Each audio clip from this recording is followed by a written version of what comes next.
20 की उम्र में वो मैच्योरिटी रखो जो आम लोगों में 35-40 में आती है। जल्दी बड़े फैसले मत लो, जल्दी जल्दी चीजों के पीछे मत भागो, जल्दी से कहीं भी जा करके ग्राहक बन के या गुलाम बनकर मत खड़े हो जाओ। रुको, थमो, इसमें मत रहो कि सारी जो तुम्हारी हड़बड़ी है वो किस लिए है, बताओ तो, तुम्हें जल्दी किस बात की है?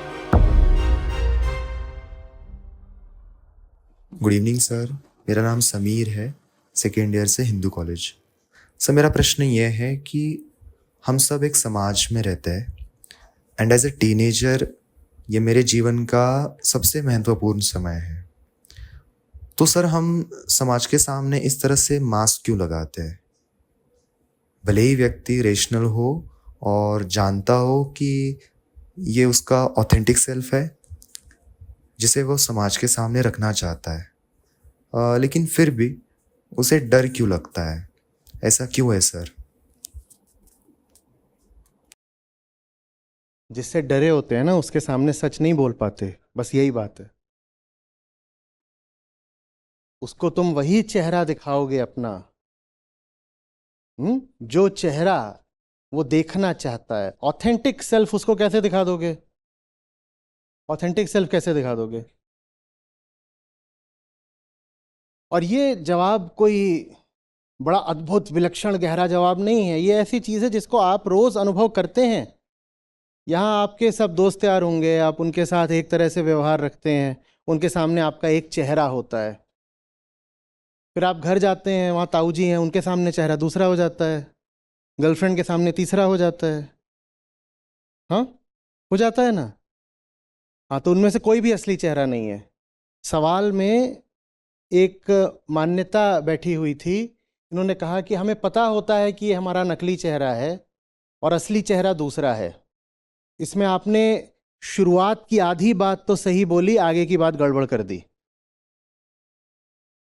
आपने कहा पता होता है कि हम जो अभी किसी को अपना चेहरा दिखा रहे हैं वो नकली है, हमें यह भी पता होता है कि हमारा असली चेहरा, ऑथेंटिक सेल्फ क्या है। नकली है यहां तक ठीक है, पर हमें पता होता है असली क्या है, ये गड़बड़ है। वो जो असली है वो भी नकली ही है। ऐसा नहीं है कि आपके पास सिर्फ एक मास्क है, एक चेहरा, एक नकाब है। नकाबों की परतें हैं, एक उतारोगे तो उसके नीचे आपका चेहरा नहीं दिखेगा, एक और नकाब दिखेगा। आपके पास जो कुछ है वो कहीं ना कहीं से आया हुआ है। क्यों? कारण सीधा है, आपको सबसे कुछ ना कुछ चाहिए,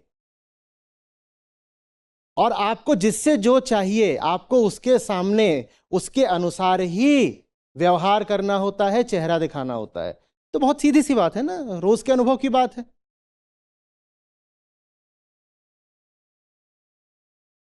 आप किसी के पास जाते हो, किसी नेता का समर्थक है, आपको उससे कुछ चाहिए, तो आप क्या करते हो? आप उसके सामने उस नेता को बुराई गाली देते हो? करते हो क्या ऐसे? नहीं करोगे। आप करोगे तो वो आपको देगा नहीं। तो यहां पर बात आ जाती है फिर डिजायर्स की। आप दूसरों के सामने नकली बनकर इसलिए जीते हो क्योंकि दूसरों को लेकर आपके पास कामनाएं हैं, डिजायर्स हैं। जितना किसी से कुछ चाहोगे उतना उसके गुलाम बन जाओगे और उतना उसके सामने नकली बन के जीना पड़ेगा। जितना ज्यादा किसी से कुछ चाहोगे, उम्मीद रखोगे, उतना ज्यादा तुम्हें उसकी मर्जी के अनुसार व्यवहार करना पड़ेगा। ये अलग बात है कि वो जो उसकी मर्जी है वो भी उसकी अपनी नहीं है, वो भी किसी और का गुलाम है, पर वो अलग मुद्दा है। अभी हम अपनी बात कर रहे हैं। बात समझ में आ रही है? देखो,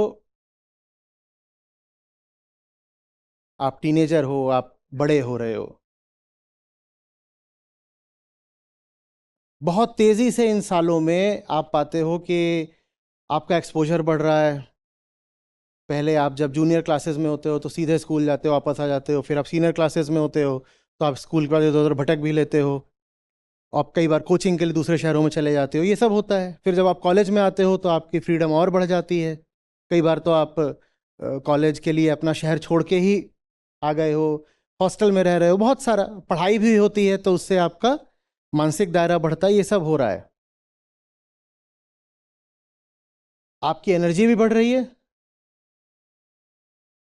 शरीर से, और शरीर आपको वहां पर ले आया है जब बहुत सारी आप में कामनाएं खड़ी हो जाती हैं, ठीक है, और समाज भी, क्योंकि आपको सोशल एक्सपोजर मिल रहा है।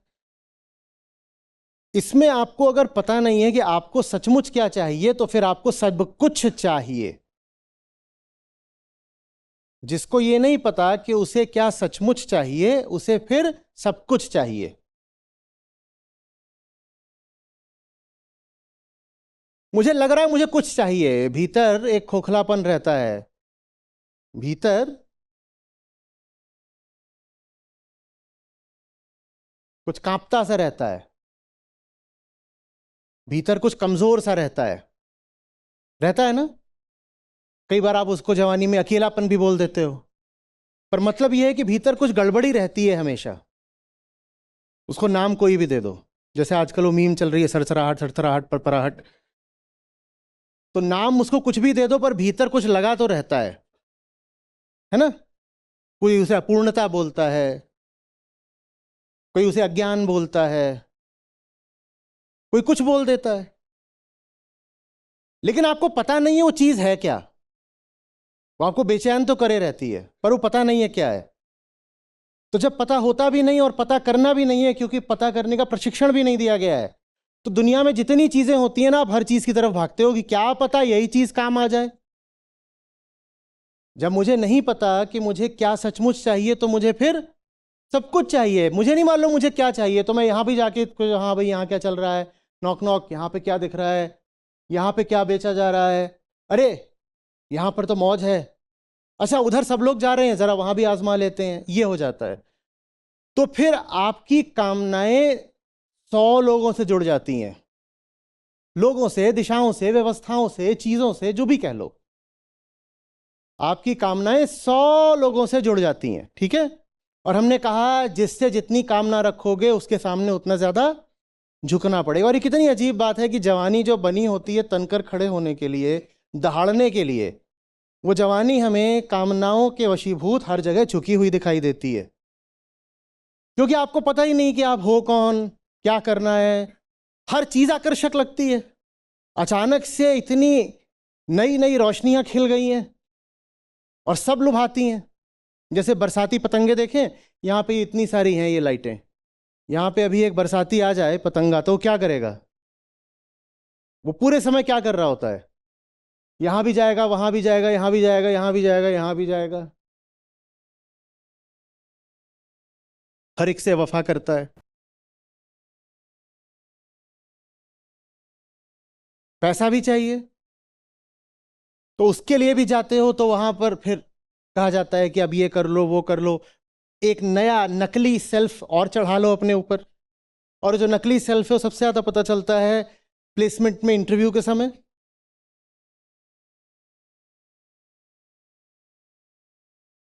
इतनी ज्यादा हसरत होती है, इतनी तीव्र कामना होती है कि सिर्फ झूठ बोला जाता है वहां पर। पहले ही पूछ लिया जाता है, बताओ इनको चाहिए क्या, इन्हें जो चाहिए मैं वही हूं।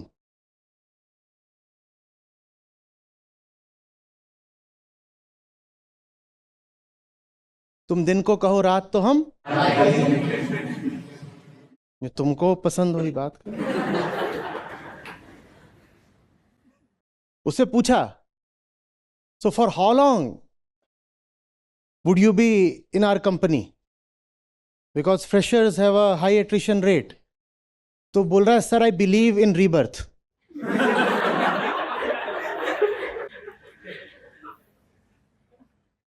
ये कैसा सवाल कर दिया आपने?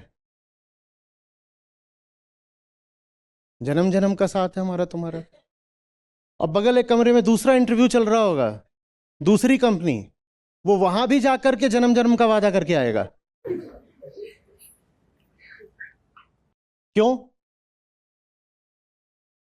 और कोई पूछे, अच्छा तू बता तुझे ये क्यों चाहिए, और पूछता ही जाए, अच्छा ये क्यों, ये क्यों, 2-3 सवालों के बाद आपको गुस्सा आ जाएगा, क्योंकि आपके पास कोई जवाब होगा नहीं।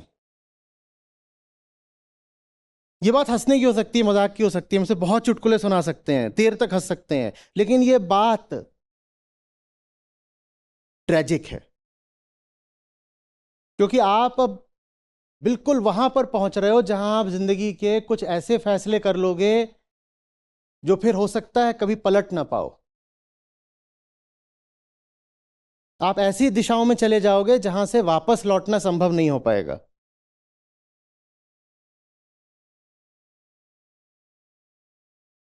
उस दिशा में जाकर के आप थोड़ा बहुत मुड़ वगैरह सकते हो और उसको आप कह दोगे ये मेरी फ्रीडम है, देखो मैं जिधर को गया मैंने वहां पर थोड़ा सा तो अपना चेंज किया, कुछ कस्टमाइज किया अपने हिसाब से। क्या कस्टमाइज किया?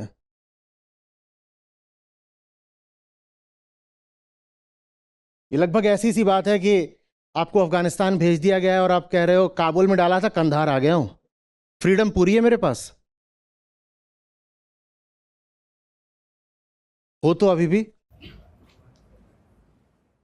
फलानी इंडस्ट्री में घुस गया हूं, कंपनी चेंज कर ली है, हो तो अभी भी वही ना।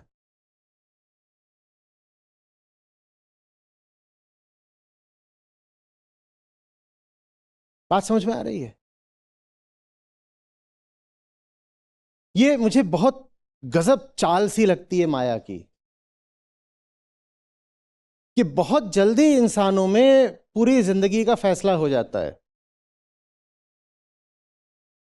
अगर हम माने कि हम 100 साल, अब तो कहते हैं 120 साल जीते हैं, तो जो आपका क्लाइमेक्स होता है एनर्जी का, वो 15 ही साल से बनना शुरू हो जाता है। ये कितनी अजीब बात है, कितनी अजीब बात है। और जो चीज खासकर लड़कियों की, महिलाओं की बहुत सारी ऊर्जा लेकर चली जाती है, बहुत सारा उनका समय लेकर चली जाती है, वो भी उनकी जिंदगी में बहुत जल्दी आ जाती है। और जल्दी आने का मतलब होता है कि तब तक आपके पास कोई समझ नहीं होती। आप जीने वाले हो 100 साल और आपको सबसे कड़े इम्तहान में, जहां पर आपको बड़े फैसले लेने हैं, वहां आपको डाल दिया गया है 15 से लेकर के 30 की उम्र के बीच में। बड़ी नाइंसाफी है ना? और अक्ल आनी है 50-60 में। अब जीना 100 साल है, अक्ल आनी है 50 साल में और फैसले ले रहे हो 20 साल में, तो होगा क्या? तो ये देख लो कि पूरी जो बाजी है वो इस तरीके से रची गई है। और अगर ऐसे रची गई है तो दो काम करने चाहिए, जाहिर है। पहला, बहुत जल्दी फैसले लो मत। और दूसरा, फैसला लेने से पहले जो मैच्योरिटी कर्व है उस पर तेजी से आगे बढ़ो। इंतजार मत करो कि उम्र के साथ मैच्योरिटी आएगी। Be mature beyond your physical age. 20 की उम्र में वो मैच्योरिटी रखो जो आम लोगों में 35-40 में आती है। नहीं तो जब 35-40 में जिंदगी समझ में आएगी तो सिर्फ पछताओगे।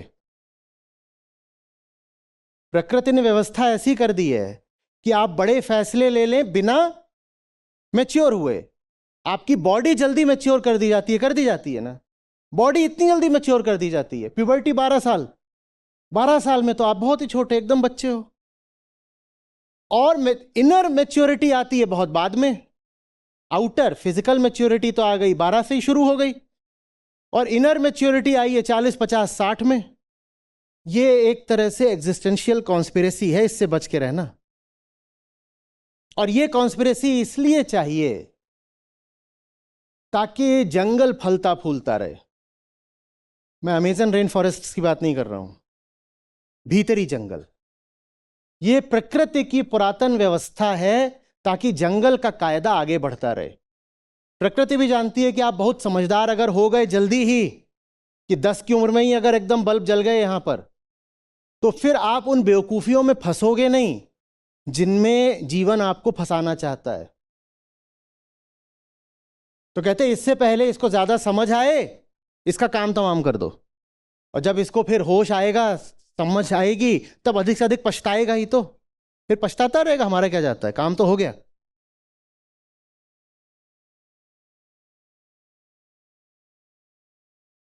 बात समझ में आ रही है?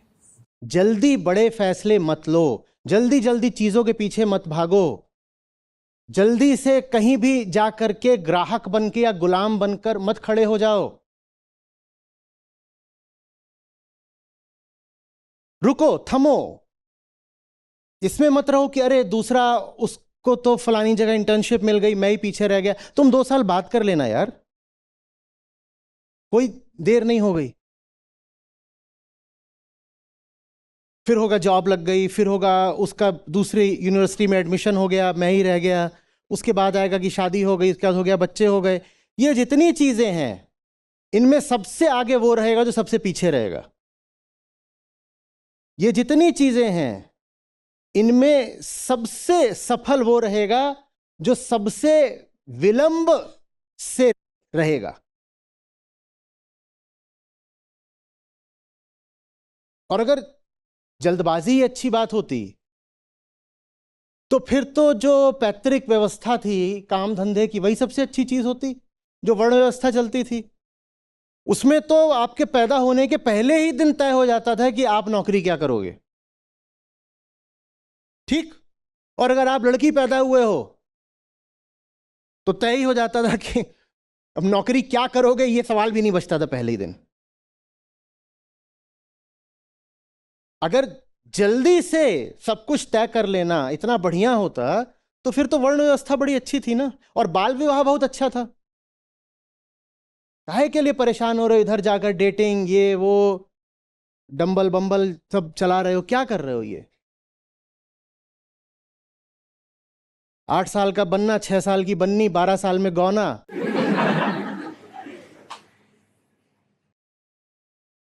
13 में पहला बच्चा, 14 में दूसरा बच्चा, 15 में तीसरा बच्चा, 16 में 4 बच्चा। ये भी एक ही बच्चा हुआ है, बताओ क्यों? बाकी 3 मर गए। ऐसे ही होता था। 12-14 साल की लड़की बच्चे पैदा करेगी तो बचेंगे क्या? और 16-18 का होते तो लड़की भी मर गई। पर 2 बच्चे पीछे छोड़ गई। प्रकृति खुश है, क्योंकि उसको बस एक बात से मतलब है, डीएनए फैलते रहना चाहिए।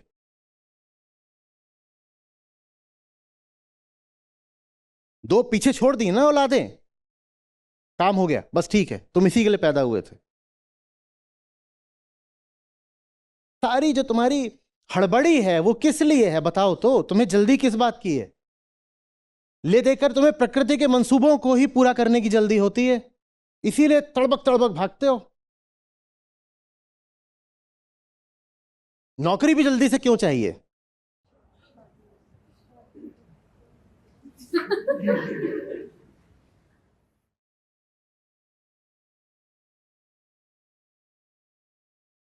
माने तो कोई व्यवस्था है भीतरी, शारीरिक, बहुत पुरानी, जो तुम्हें बेवकूफ बनाने को तैयार बैठी है, और तुम और ज्यादा हड़बड़ी में हो कि मुझे जल्दी से बेवकूफ बनाओ। यह है डिजायर। और इसी डिजायर से उठता है फियर, और उसी फियर से उठता है सबमिशन। Yes sir. कोई क्यों जाकर के किसी बिल्कुल सड़ेले बॉस के सामने सर झुकाएगा, उसे अपना नकली चेहरा दिखाएगा, अगर उसको वो पैसा घर में ले जाके न देना हो? बताओ। जो कहते हो ना कि हमें दुनिया के सामने झुकना होता है, नकली चेहरे दिखाने होते हैं, बात तो समझो। सर झुकाने को तुम अपने आप को मजबूर इसलिए पाते हो क्योंकि विवशता के पीछे कामना होती है।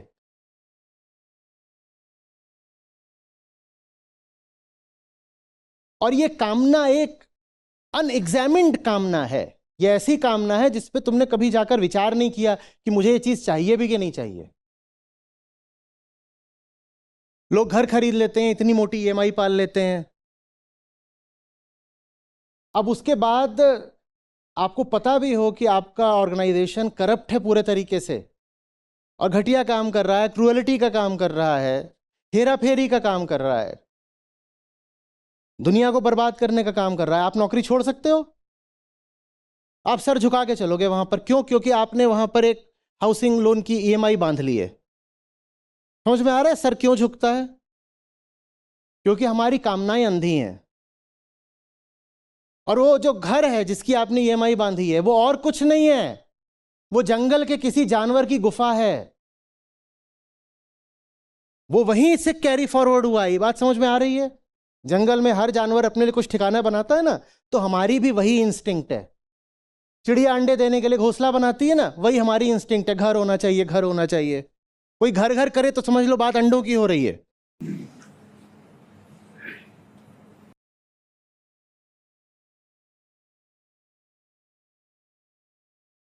जब तक समझोगे नहीं कि ये भीतर चल क्या रहा है और ये मैं चीज़ क्या हूं, तब तक यही सोचते रहोगे कि बस ये वो इधर उधर।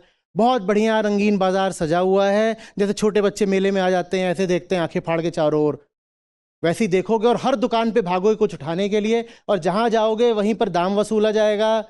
दाम देते देते तुम बर्बाद हो जाओगे।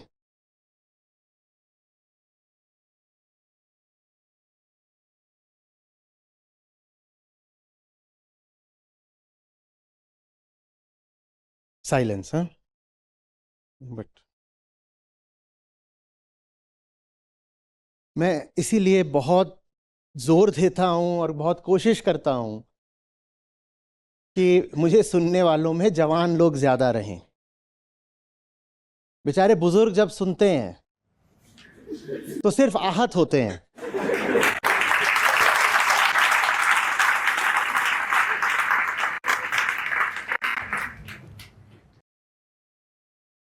एक बार तो एक मारने को लगभग कूद पड़ा था। मैंने कहा ठीक है, पर ये तो बताओ मेरा अपराध क्या है। बोल रहा अगर ये बताना ही था तो 30 साल पहले क्यों नहीं बताया। उसकी समस्या ये नहीं थी कि मैं जो बोल रहा हूं गलत है, बोल रहा या तो 30 साल पहले आके बता दिया होता तो मैं बच जाता। अब क्यों बता रहे हो? अब बता रहे हो तो सिर्फ उससे मेरी तड़प बढ़ रही है। मुझे और ज्यादा दिखाई दे रहा है कि ये क्या हो गया मेरे साथ। ऐसी हालत अपनी चाहते हो 30 साल बाद? तुम्हारी मर्जी है, तुम जानो। गंभीर हो गए काफी। आपको खुशी होगी इस नाते जो हमारी अपनी ऐप है जिसमें हमारे गीता और बाकी सब कार्यक्रम चलते हैं। यहाँ पर बुद्ध हैं, गीता है, उपनिषद हैं, अष्टावक्र हैं। ये मुझे मिले, मेरी ज़िंदगी बदली, ये तुम्हें मिलेंगे, तुम्हारी ज़िंदगी भी बदलेगी। सच पूछिए तो मतलब लाखों नहीं तो कम से कम हज़ारों ज़िंदगियाँ तो हैं जो बिल्कुल बदली हैं। 2 लाख से अधिक गीता प्रतिभागियों के साथ जुड़े आचार्य प्रशांत ऐप पर पहला महीना बिल्कुल फ्री गीता मिशन का पूरा एक्सेस। ऐप पर आपको मिलेंगे नियमित लाइव सत्र, हर दिन आचार्य प्रशांत के विशेष संवाद, गीता कम्युनिटी का एक्सेस, गीता परीक्षा, चयनित समाचार, ऑडियो बुक्स, कोट्स और भी बहुत कुछ। गूगल प्ले स्टोर या एप्पल ऐप स्टोर पर आचार्य प्रशांत सर्च करें और अभी डाउनलोड करें।